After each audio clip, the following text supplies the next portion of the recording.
Você já parou para pensar em como o mundo à nossa volta é feito de coisas invisíveis?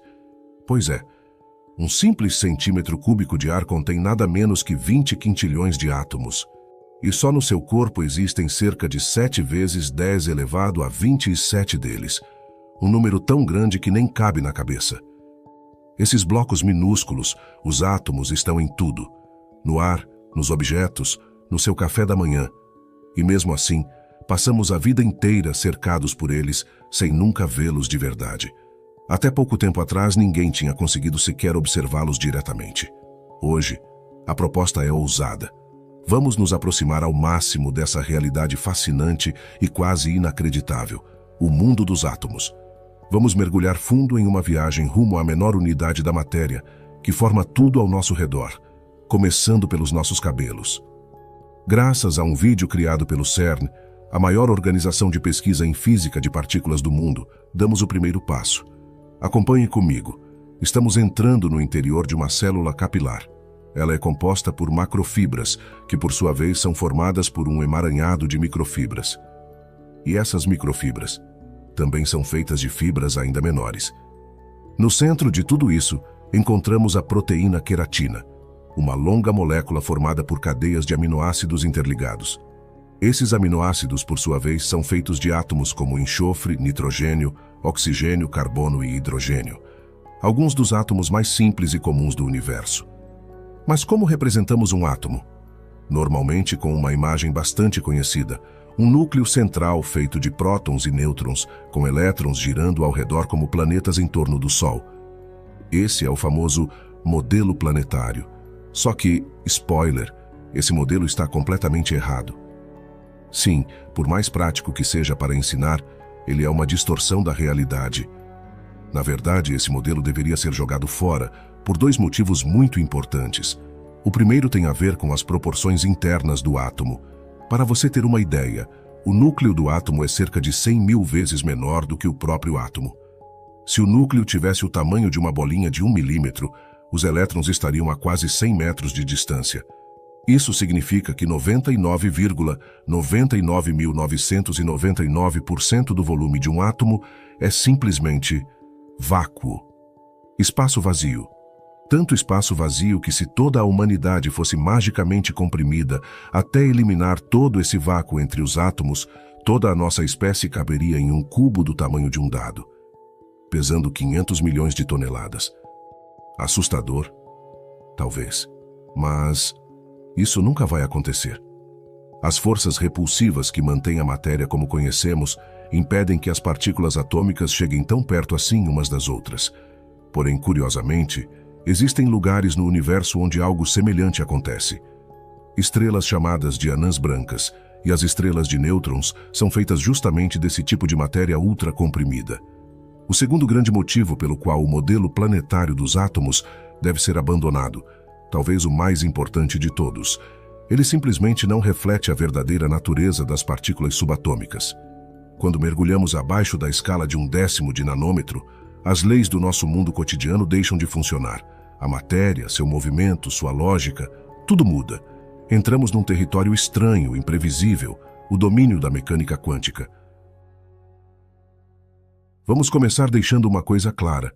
Se quisermos representar os elétrons de forma mais próxima da realidade, precisamos abandonar a ideia de que eles orbitam o núcleo como mini-planetinhas comportados. A verdade é que os elétrons são incrivelmente rápidos, quase impossíveis de capturar. Verdadeiros fantasmas da matéria. Mesmo em condições normais, um único elétron dá, em média, 6,6 quatrilhões de voltas por segundo ao redor do núcleo. Isso significa que ele atinge uma velocidade de cerca de 2.400 km por segundo. É tão rápido que poderia ir de São Paulo a Salvador e voltar várias e várias vezes em 1 minuto.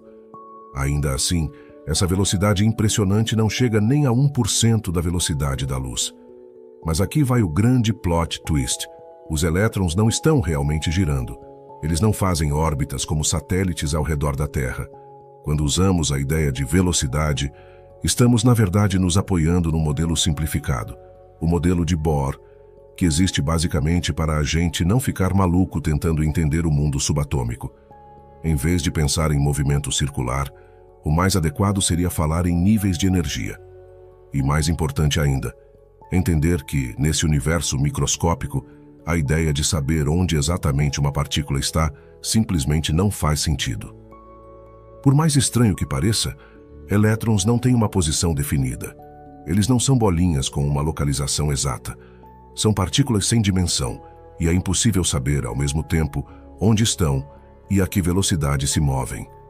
Isso é uma das consequências do famoso princípio da incerteza de Heisenberg.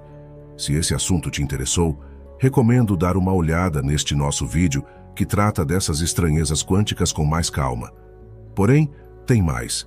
Quando a gente mergulha ainda mais fundo nessas escalas atômicas, descobrimos que a matéria, inclusive os elétrons, também tem comportamento ondulatório. Ou seja, eles podem se comportar tanto como partículas quanto como ondas. Bizarro? Muito. Mas é exatamente isso que torna esse universo tão fascinante.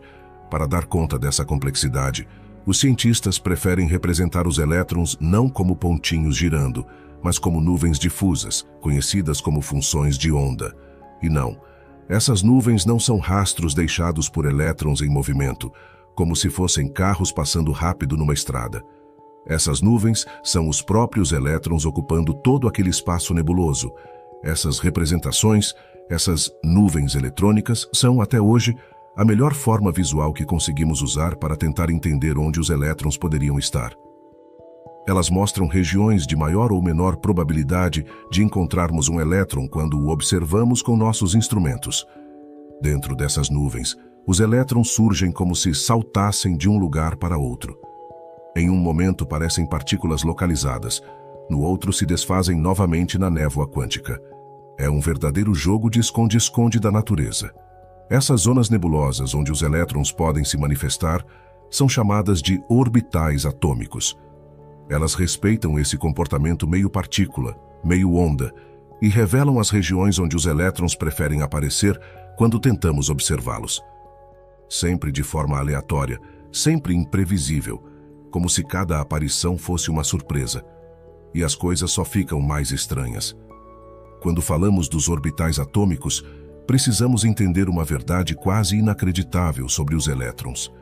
Eles estão em todos os lugares ao mesmo tempo, dentro dessas regiões. Sim, isso mesmo. Em vez de estarem localizados em um ponto específico, os elétrons estão simultaneamente presentes em todos os pontos possíveis ao redor do núcleo.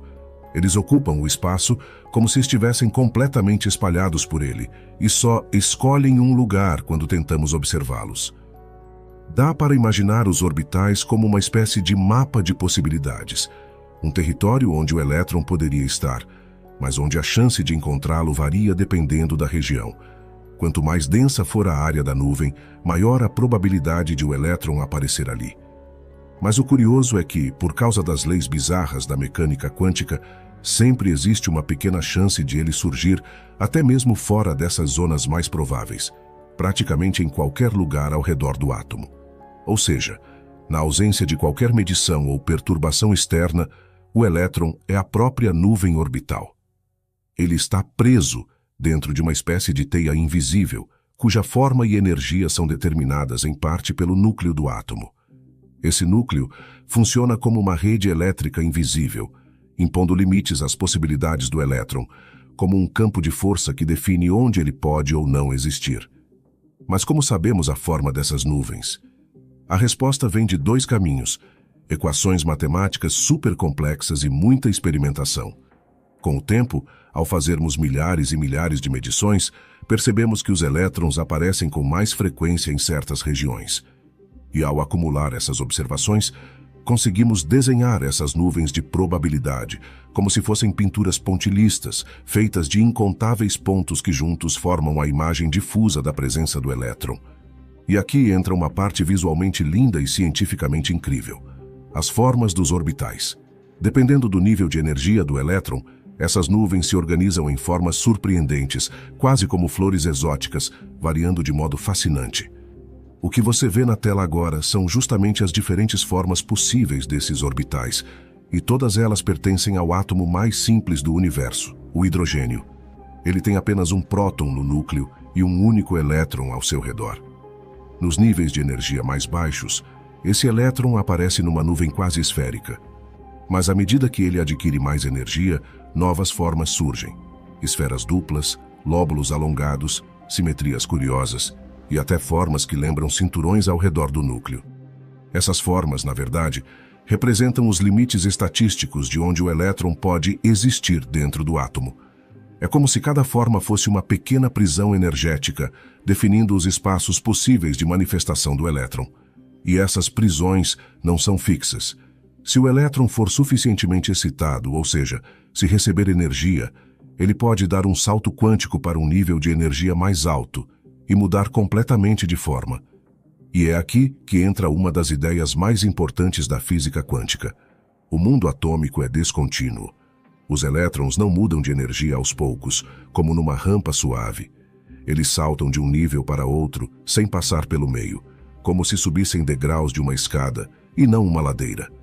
Por isso dizemos que as coisas nesse nível são quantizadas. Só certos valores são permitidos, e ponto final. A função de onda de um elétron só pode assumir certas formas específicas, outras são simplesmente impossíveis. Em resumo, os componentes do átomo vivem num universo feito de saltos, de regras discretas, onde só determinadas combinações são permitidas.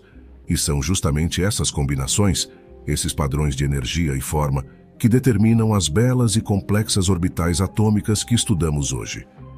Para deixar tudo ainda mais interessante, e um pouco mais caótico também, a gente pode se perguntar: como essa história toda funciona em átomos mais pesados, com muito mais elétrons do que o hidrogênio? Bom, de forma bem grosseira, vira uma bagunça ainda maior. A cada novo próton adicionado ao núcleo, um novo elétron entra no jogo ao redor dele. E isso muda tudo. A força com que o núcleo atrai esses elétrons aumenta, e as formas das nuvens eletrônicas se transformam. Aquelas pétalas de flores quânticas que vimos antes ganham ainda mais variedade, porque as novas orbitais vão se encaixando entre si de maneiras cada vez mais complexas. Mas aqui tem um detalhe surpreendente. Quando adicionamos elétrons, eles não ficam empilhados um em cima do outro, como camadas de cebola. Em vez disso, eles se interpenetram, como nuvens que se misturam umas dentro das outras.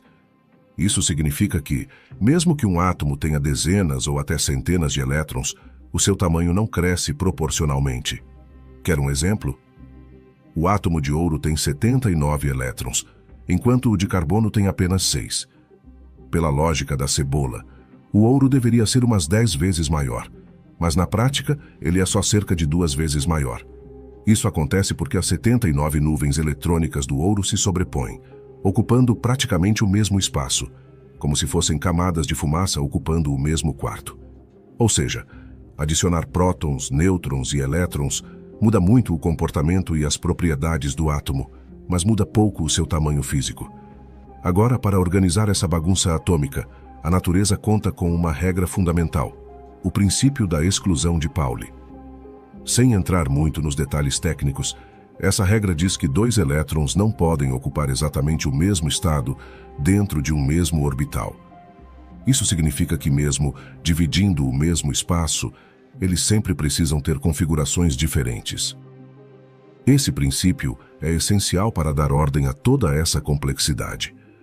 E por mais que tudo pareça caótico, existe uma certa elegância nesse aparente caos, porque no fim das contas, o que determina a forma como os átomos se conectam entre si, como eles se ligam para formar moléculas, materiais, seres vivos, são apenas os elétrons da camada mais externa, os chamados elétrons de valência. São eles que decidem se 2 átomos vão se dar bem e se ligar ou não. É como se eles fossem o vocabulário básico da química, o conjunto de palavras que permite que os átomos conversem entre si. E de maneira espetacular, são esses elétrons externos que definem todas as propriedades da matéria. Se ela é sólida, líquida ou gasosa, se conduz eletricidade ou isola, se é rígida, flexível, brilhante, opaca, colorida, transparente. Em outras palavras, são as orbitais e os elétrons que fazem com que um átomo de carbono seja sempre carbono, seja ele encontrado no seu corpo, numa estrela do mar ou numa ponta de lápis. Ele vai se comportar exatamente da mesma forma. E quer saber o mais impressionante? Se agora mesmo houver uma aula de ciências acontecendo do outro lado da galáxia, os alienígenas estarão estudando os mesmos elementos atômicos que a gente. Porque a tabela periódica é universal. Onde quer que você vá no cosmos, o hidrogênio será hidrogênio, o oxigênio será oxigênio, e o carbono será sempre o carbono que nos conecta. Agora, voltando à pergunta do começo, será que a gente já viu mesmo um átomo? Ou tudo isso que mostramos até agora são só simulações, modelos e ilustrações? Bom, a resposta para a pergunta, já conseguimos ver um átomo? É de certa forma sim. Ainda não da maneira como vemos uma maçã ou uma árvore, claro, mas conseguimos observá-los indiretamente, o que já é um baita feito da ciência. Por exemplo, conseguimos reconstruir as formas das orbitais eletrônicas, analisando a cor da luz que os elétrons emitem quando mudam de nível de energia. Esses padrões de emissão nos dão pistas sobre onde os elétrons estão mais presentes, como se estivéssemos traçando os contornos da nuvem. Claro que é tudo bem mais complexo do que isso, mas no geral, essa é a ideia. Em 2008, uma equipe de cientistas suecos conseguiu registrar as variações das orbitais ao longo do tempo, criando uma espécie de mapa animado do comportamento do elétron. O que você vê aí na tela, em 2 dimensões, é uma interpretação visual desses dados, resultado de medições indiretas, mas incrivelmente precisas. Além disso, também somos capazes de ver átomos individuais usando um equipamento especial chamado microscópio de efeito de tunelamento. Com ele, conseguimos registrar imagens com aumento de até 100 milhões de vezes, revelando a disposição dos átomos na superfície de materiais, como em um cristal, por exemplo. E quer ver uma aplicação curiosa disso? A IBM criou o menor filme de animação do mundo usando essa tecnologia. O filme foi feito movendo átomos de oxigênio um a um com a ajuda do microscópio. Depois, os cientistas tiraram fotos sucessivas de cada movimento e criaram uma animação em stop motion. Cada bolinha que aparece na tela é um átomo de oxigênio real, e as ondulações ao redor mostram o comportamento quântico dos elétrons. Esse tipo de imagem era, até pouco tempo atrás, o máximo que a ciência conseguia alcançar quando o assunto era ver um átomo. Mas então, entrou em cena uma pesquisadora chamada Aneta Stodolna, que deu um passo adiante. Ela encontrou uma forma criativa de, digamos, fotografar a sombra da função de onda do hidrogênio. E olha só o que ela conseguiu. Essa mancha granulada e enigmática que você vê agora na tela é considerada a primeira imagem direta do interior de um átomo. Ela mostra a distribuição espacial da função de onda do elétron em um estado altamente excitado de hidrogênio. Em outras palavras, é como se víssemos a densidade da nuvem eletrônica, onde o elétron tem mais ou menos chance de estar. Mas por mais extraordinária que essa imagem seja, ela ainda não revela tudo. Existe um aspecto dos elétrons que talvez nunca possamos visualizar de verdade, o tal do spin. O spin é uma propriedade intrínseca dos elétrons, uma espécie de rotação interna, mas que não é uma rotação no sentido tradicional. E mais, é uma propriedade quantizada, ou seja, só pode assumir 2 valores possíveis. É como se o elétron fosse um ímã minúsculo e misterioso, que pode apontar apenas para cima, ou baixo ou esquerda, ou direita. Mesmo que, na prática, ele não tenha volume nem superfície para girar. A essa altura, você deve estar pensando: como a gente representa uma partícula que não tem tamanho, nem forma, nem posição definida, mas tem massa, energia, spin, e ainda se comporta como uma nuvem? Pois é bem complicado mesmo. Mas antes de encerrar, fica um dado curioso. Os prótons e nêutrons que formam o núcleo do átomo não são indivisíveis. No coração deles, existem partículas ainda menores, conhecidas como quarks. E os quarks são 10.000 vezes menores que o núcleo. Tão pequenos que, proporcionalmente, você é 100 vezes maior para um quark do que a estrela mais próxima do Sol é para você. Sim, nesse universo invisível, nós somos praticamente gigantes cósmicos. E o mais incrível, esse mundo absurdamente pequeno está por toda parte ao nosso redor e dentro de nós. É um território que continua se expandindo em descobertas e que ainda guarda muitos mistérios. Se você quiser continuar explorando essa jornada, entender como os átomos surgiram muito antes da Terra existir, nas estrelas que os forjaram, este vídeo aqui conta essa epopeia fantástica. Link no comentário fixado. Gostou do vídeo? Quer continuar explorando os mistérios do universo? Confira nossos e-books exclusivos, perfeitos para quem quer mergulhar ainda mais fundo nessa jornada de conhecimento, o Guia Definitivo do Sistema Solar. Descubra imagens incríveis, curiosidades fascinantes e explicações acessíveis sobre os planetas, suas luas, o Sol e a nossa amada Terra. Um guia essencial para qualquer amante da ciência, cuidadosamente elaborado para proporcionar uma experiência de aprendizado imersiva. Temos também o Explorando o Cosmos, um guia para iniciantes em astronomia. Se você está dando os primeiros passos no estudo do universo, este e-book é perfeito para você. Nele, abordamos desde os fundamentos da astronomia até estrelas, constelações, galáxias e eventos astronômicos que fascinam a humanidade há séculos. Os links para adquirir ambos os e-books estão na descrição e no comentário fixado. E claro, se inscreva no canal, ative o sininho, deixe seu like e comente aqui embaixo o que mais te impressionou. Nos vemos no próximo vídeo. E lembre-se, o conhecimento é um investimento com lucros inesgotáveis.